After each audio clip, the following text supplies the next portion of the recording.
You lied to the court.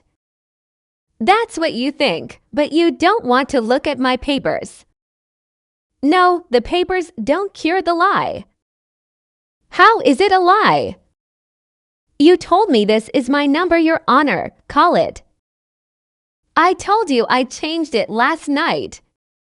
You told me after we called the number.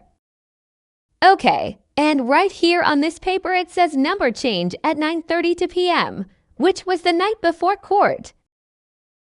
So then why didn't you give me the new number? Never mind. No, answer the question. Why didn't you just give me the new number? We already went through this. I told you. I changed it the night before. You automatically just started saying, oh, you're lying, you're lying, you're lying. Here's my proof. If you don't want to look at it, then whatever. No, I get the fact that you changed it the night before. What I'm trying to understand is why you lied to me about it. Why didn't you just tell me? I told you I didn't lie. I did not lie.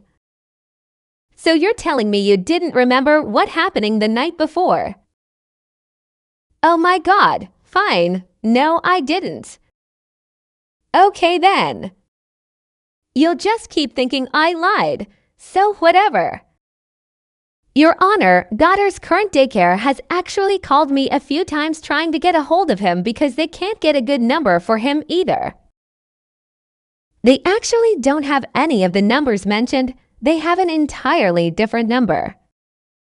They called me again a few days ago saying they couldn't get a hold of him, and we literally just had to update our papers last week. She's once again lying. None of that happened. What are you even talking about? Okay, let me ask you this. Do you believe a schedule where you have Monday through Friday morning will be in baby girl's best interest? Yes, I do. And then he would have her Friday, Saturday, Sunday, and then drop her off to daycare on Monday.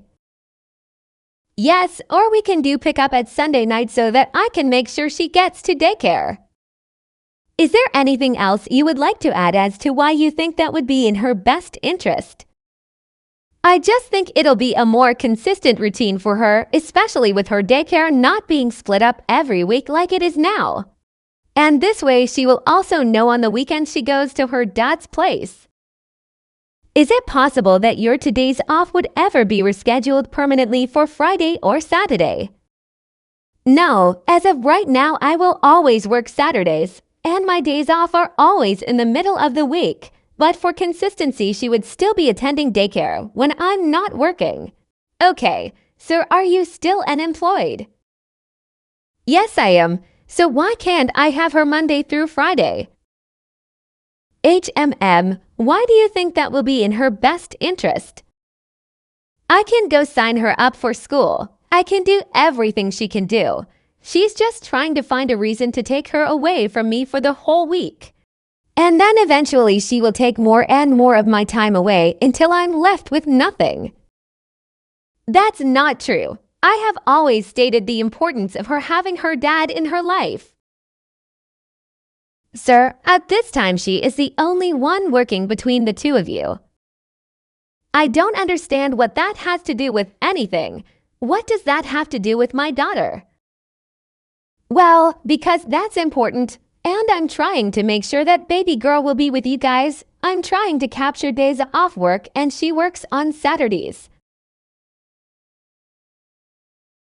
You should be working. There is no reason not to be working. We talked about this last time too. You are supported by your current girlfriend. You were supported by Tracy when you guys were together. What are you doing about getting a job? I'm looking for one. I told you that last time too.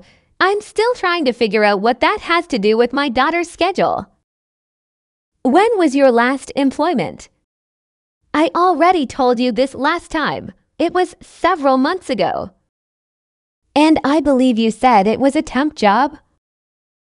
Yeah, and I actually got laid off from the temp agency. Okay.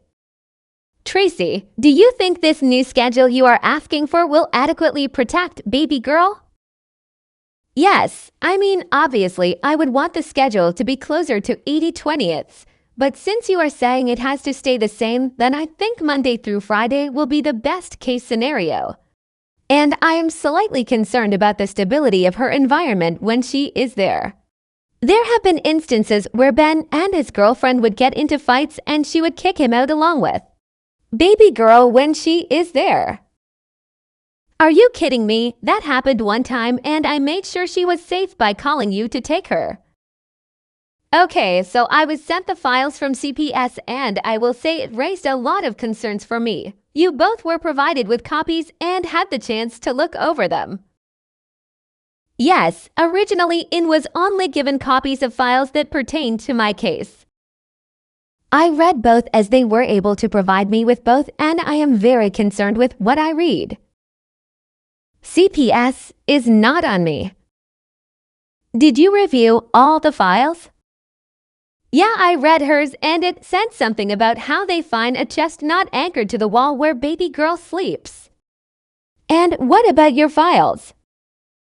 No, I don't need to read those. I already know what happened. Everything was fine. It's her that they're going after. Well, actually, CPS didn't really find anything with Tracy. They said it was unsubstantiated. However, they did find some stuff on your end, and they did also bring up your history of domestic violence that you perpetrated against the plaintiff. You already have that on file and on record. That isn't brand new information. Everyone already knows about that. Yes, but that on top of everything else they state in their report, it creates more concern with me. So with that being said, Tracy asking for the Monday through Friday schedule will be granted. My expectation is also that both of you will be working. Sir, once you do get a job and have a work schedule, feel free to file for a hearing and we can reevaluate.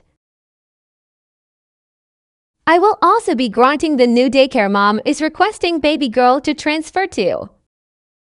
So what? Now I'm supposed to pay for this? Your daycare payment will be limited to what you were previously ordered to pay, which is $50. Well, I really don't agree to any of this. Well, that's the order of the court. Well, I'm not doing it, so she don't have to drop her off. She can have her. What's that? She don't have to drop her off because I'm not doing this schedule. I don't know what you mean by that. I'm not doing this schedule. Okay, but again, that's the court's orders. Okay. So then would you be open to an 80/20th schedule? No, you can just have her, period. Well, that's...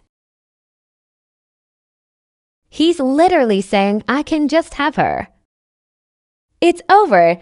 I'm tired of coming back to court and you keep taking her side and doing all this back and forth. No, I'm good. So give Tracy sole legal and physical custody. I don't care. I'm done with this sheet. I'm cooked.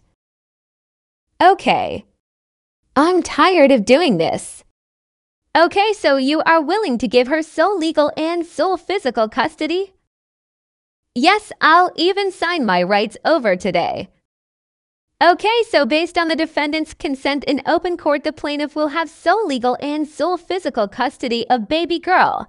That will be the schedule moving forward. So what do I do? How do I sign my rights over? Well, this is only a custody change hearing. This is not a termination of rights case. Well, I want nothing to do with this anymore.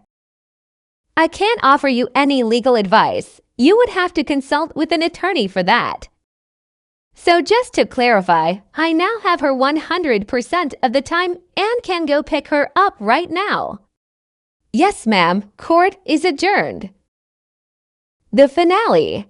After court, Ben basically dropped off the face of the earth. Tracy eventually gave up trying to get any money from him. He also never formally filed to terminate his rights. It has been about 4 years since court. He hasn't tried to reach out to see baby girl. Baby girl is doing very well. She's happy and thriving. She doesn't ask about him. Tracy has been in a new relationship for 2 years now. He just proposed in January. He treats baby girl like his own and is willing to legally adopt her. They plan to file as soon as they are legally married.